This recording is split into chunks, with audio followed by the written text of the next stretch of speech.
That is reactor number 4. That is from the EP Radiation Sickness. I love that. That is so good. It is Matt Connarton Unleashed. We are live on this Saturday morning. Jenny is here, of course, at the news table. Present and accounted for. And joining us via Skype is the great Dillon Reynolds. Dillon, are you there? I am. How are you? Good, good. Hey, man, I love that. I love that track. I love this EP. Really great stuff. I'm so happy to talk to you this morning. Tell us, if you would, about Radiation Sickness and what the premise is. It's got as one might guess from the title, there must be a story to it. It has a very specific premise, if you could explain that to us. So, yeah, Radiation Sickness, it's the entire EP is more like a concept EP. It's kind of building a story. But I love like post-apocalyptic theme stuff. Like I read novels, I play games, like the Fallout series or Metro, stuff like that. Yeah. So I've always had a really big fascination with post-apocalyptic or post-nuclear kind of stuff. And I was like, well, I like I like playing stuff like this, but there's a few bands that I like that do similar stuff to that. And I was like, it's always something that I've wanted to do. So I just decided to kind of build a little, I guess, minor story about what could possibly happen based off of what has already happened in the world. So kind of just piecing things together out of my brain, just having fun and. And this is specifically though about Chernobyl, right? The Chernobyl disaster, or is it a broader concept than just Chernobyl? Yeah, reactor number 4 is definitely about Chernobyl. It's actually probably the most or the less fictitious song on the release. So I went in, I did research, the time, the date, the protocol procedures, the cleanup, everything like that. Mm-hmm. And there was a good series on HBO called Chernobyl. I don't know if you've seen it. I have not. I've heard a lot about it. Oh, dude, it's phenomenal. So, watching stuff like that, and I'm like, dude, I could definitely write something about this. So I pieced it all together, and then, I took it from the first song, which was Reactor number 4. And I decided just to build this entire story out based off of, the one true event that really did happen, but then other stuff inspired on kind of like the themes and the imagery and stuff that would fit the narrative, but didn't actually happen. Yeah, it's particularly intriguing to me because, I love the music. And so regardless of what it's about, I would enjoy this. But particularly intriguing to me because I'm old enough to remember when Chernobyl happened. And I still remember coming home from school that day and the news had already broken. And I come home and I'm worried and I turn on the TV and there it is. They're talking about Peter Jennings of ABC News, for those of us who might recall. There he is talking about it. And I was freaked out because I didn't know what was going to happen. Is a cloud of nuclear radiation going to float all the way to the United States and kill all of us? And, my fears were quelled relatively quickly because, these experts are saying, well, it's kind of unlikely that it would make it all the way here and whatnot. But in the moment, I was freaked out. Well, yeah, you got to think of like the timeline too. It's right towards the very end of the Red Scare. Everybody's afraid of, the tensions with Russia and the tensions with the United States. So they're thinking, was this a planned thing? Is something terribly going to go wrong? Can this lead to more nuclear kind of stuff? So it's a big level of uncertainty, definitely before, the Iron Curtain came down and everything like that. But yeah, it's a scary theme because, realistically, nobody other than the people that had to move away from the area, nobody's really been through anything like that since. Right. So, imagine what would that be like if the entire world was like that? So that's the scary part of the whole topic. Right. Now you mentioned, so there's some fictitious elements to the story also that you tell in these songs on this EP. Definitely. Pripyat is the third song. It was originally supposed to be the opener track because it has a really, really, really long intro in it.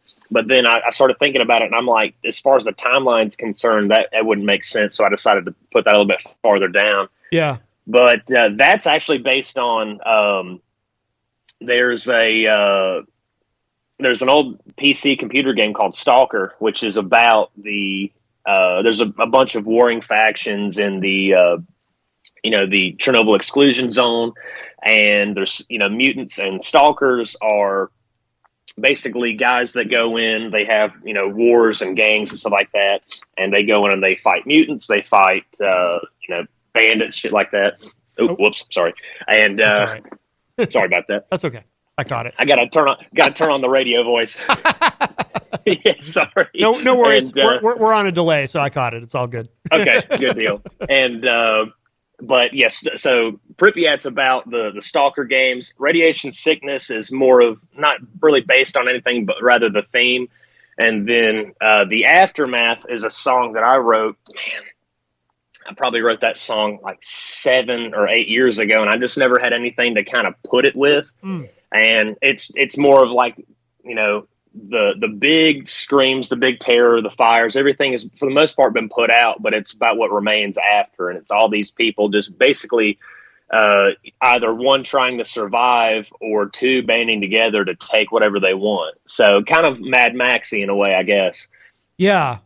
I'm curious, do you know, how do I phrase it? Do you know why you're interested in this subject and these themes? Like, did you grow up always having a fascination with sort of apocalyptic or post-apocalyptic stuff, or is this something you've always been into, or and do you know where it comes from? I'm always super curious about this kind of thing. Definitely. So I grew up watching Mad Max, some of my favorite movies of all time, Road Warrior, Beyond Thunderdome. And I've always liked that concept. And then a couple of years when I was growing up later into it, like movies like The Book of Eli came out, and just seeing that kind of down, dirty, gritty themes and imagery. And I'm just like, dude, it kind of brings humanity back to its primal stage. There is no, you're my neighbor and I'm going to take care of you anymore. It's, you have what I want and I'm going to come take it. So it's always kind of fascinated me, I guess maybe like on a, I don't know, like a mental or a psychological level, like what could make humanity revert back to the most basic of instincts. Yeah. And the Great Reset would do that. And so I guess it's just always been fascinating to me on that level. So anytime a new book comes out that's post-apocalyptic in theme, or a movie or a game, I'm usually the first one to try it. Plus, I grew up playing Fallout. It's one of my favorite game series of all time. So I've always kind of really read into it from that angle too. So is that what, I'm not a gamer, but I assume Fallout is that's about something having to do with nuclear radiation, I assume? Yeah. So Fallout is set in, I think it's like 200 years after a great nuclear war devastates the entire world. Yeah. And I won't get into the lore because it's just too much to talk about. But essentially, the government built underground vaults and bunkers, and they decided to whisk certain people underground and away to ride it out, where they could come back after most of the radiation goes away. And when a lot of them open up, they realize it never went away, and there's bandits, there's some small vestiges of humanity left, and it's a really cool role-playing experience. If you ever decide to get into any of them, I would heavily recommend it. It's a fun experience. Yeah. I won't. I actually about 20 years ago was the last time I ever held any kind of a game controller, and I had to put it down. And I said, I'm never playing any more games because I found it very psychologically addictive. Oh yes, yes. The last video game I ever played, I remember I was at a friend's house and they had fallen asleep, and it was like 1 a.m. and I had started playing this game at like 9 p.m. and there it is 4 hours later, and I'm looking at the clock and I'm like, I can't do this anymore. And I actually stopped, because that's exactly the kind of thing that I would get sucked into. And then, man. Yeah. Yes, dude, it's even worse. Like, I have ADD, man. It's really hard for me to concentrate on certain things, but if you put a controller in my hand, just like you say, it'll be 8 p.m. and the next time you look at the clock, it's 4 a.m. and you're like, what happened? So I get it. Yeah. Hey, this is a little bit of a left turn topically, but you mentioned ADD. I do some work with some podcasting with a gentleman named Dr. Kevin Ross Emery, and ADD, ADHD. It's kind of a specialty of his, and he talks about. He has a book called Managing the Gift, for example, and he talks about a lot about how people with ADD actually tend to be more creative and accomplish more in terms of their creativity and just whether it be music or visual art or whatever it is. I mean, do you feel that like I said, I know this is kind of a curve. You probably didn't expect to be talking about this, but I'm curious since you mentioned it, do you feel that your ADD helps you because you're such a creative person? Do you feel that it helps you in some way with your in terms of making music and everything else? Definitely. I feel like to a degree, I hyper fixate on things that I like. Mm-hmm. So, I'm not going to say like I'm a teetotal perfectionist, but if I look at something and I realize, that could be slightly better, there's an old common saying. It's like, if you're painting something, you're never really done painting it. It's just when you decide to quit, because you can always add more paint. Right. So, it's the same thing with music. I do graphic art. It's the same thing with that as well. I can sit at a computer and make a million tiny changes that probably 90% of people wouldn't realize. But if I don't do them, I'll look at it and I'll say, I should have done that. Right. So, yeah, kind of. And then on the flip side of it, you get like writer's block or designer's block a lot. So sometimes you'll just sit there and be frustrated at a computer trying to write something or trying to design something to the point where you have to take a break. And sometimes it sucks, but that break is like a month long. And then when you come back from that break, it's like everything falls into place. But, if you spend too much time on something, then you'll just get annoyed with it. Right. But yeah. Do you you've always got multiple things going on creatively anyway, right? So I'd imagine you just kind of move from one thing to the next, but they're all always in motion.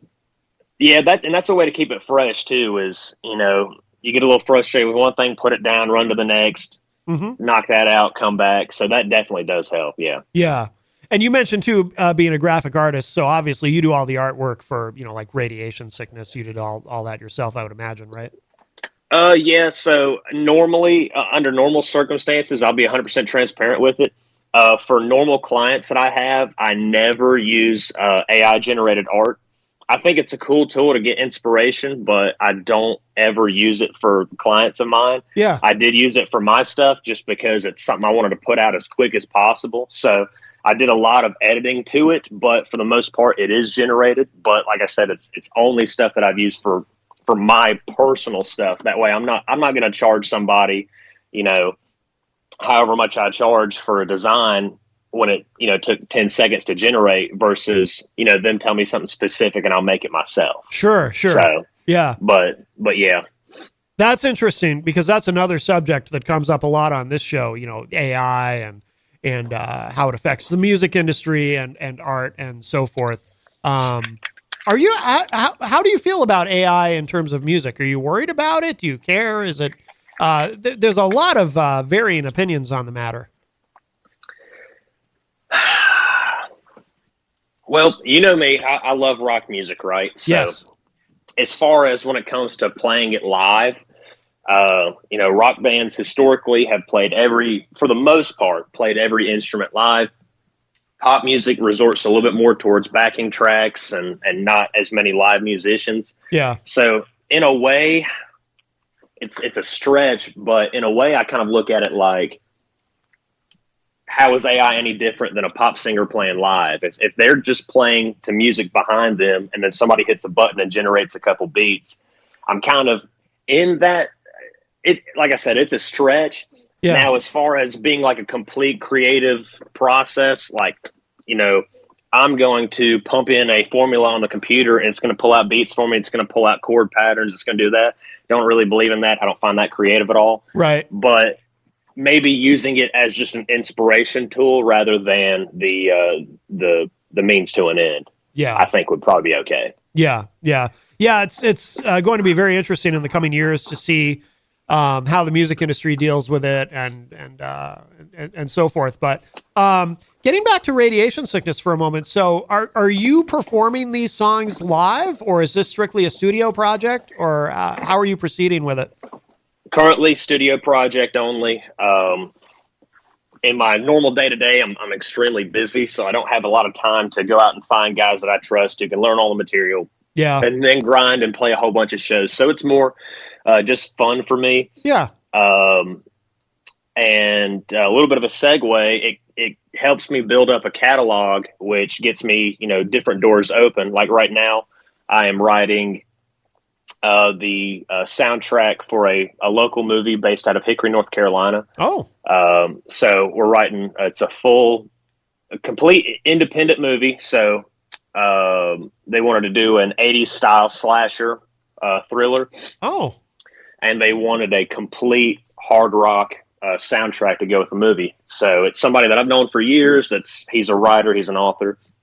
He's done a lot of really cool stuff. And he asked me, he's like, "Hey, do you want to do this?" And I said, "Yeah, you don't even have to pay me. Let's do it." Wow, This is yeah. awesome. So, even if it's something small like that can get the door open, I'm extremely, I've already got 5 or 6 songs. If I get permission, when it gets closer to release time, I'd love to send you one. Oh yeah, yeah. That way we Please. can do a little bit of promotion on that. Absolutely, absolutely. Oh, that's very cool, and that's certainly right up your alley. Are you playing out at all currently? Do you do any live shows of any kind? I know you have the I don't know if you still do it, the Judas Priest tribute band. Yes, yeah, we still do Unleashed, the classic Judas Priest tribute. We actually just got back from Virginia about 3 weeks ago, and we played a show down there for a biker rally. Cool. So we did that. We got some stuff coming up in October. We try not to do like bar hop. We don't want to be weekend warriors because we all have full-time jobs and families and everything like that. So Yeah. we try to do like 5, 6, 7 big shows a year and then just spend the rest of the time with family. So. Yeah, yeah. Oh, that's cool. Is it challenging singing? Halford, obviously one of the greats. Some would say the best. The metal god Rob Halford. Is that challenging to do? I mean, do you have to? Especially whereas, like you said, if you're only doing 5 or 6 big shows a year with that project, is that to get your voice in shape for that? Is that challenging at all, or is it perfectly natural, or how do you approach that vocally? Now that I have spent years singing it, I could go weeks without practice, then go to a rehearsal and play it like we've been playing it for a year straight. So Yeah. I would probably indirectly, credit Halford for getting my voice the way it is, learning how to sing his stuff, because, if you listen vocally on the Radiation Sickness EP, it's very guttural. It's very raspy, growly, which is how I originally learned to sing. I grew up listening to, early Paul Di'Anno, Iron Maiden, really deep voice, because that's what I had. I didn't have a high-pitched voice growing up singing. Yeah. So I learned how to sing like that, and then I get into it, and it's these guys that I've been playing with for a while. We were doing like variety 80s metal, just for fun, going and playing a couple shows a year, doing whatever. And then we all decided, well, let's do one band, and we all agreed on Priest. So then I'm sitting here thinking, oh my, I have to learn how to sing like Priest. So it took years and years and years to learn how to get Halford's nuances, especially his high screams. Some of those are really brutal. Yeah. But like I said, man, the only way to do it is to do it. And I went out there and I practiced for years, the same songs over and over and over, and just tried to get a little better at each time. And man, I've probably grown at least an entire octave range. Wow. Learning how to sing his stuff. Yeah, it's been tough. I'm curious, is there any particular Priest song that really gave you a hard time? Is there one you can pinpoint as being the most challenging? Yes. There is a song called Devil's Child, mm-hmm. and it is off of the Screaming for Vengeance album. Yep.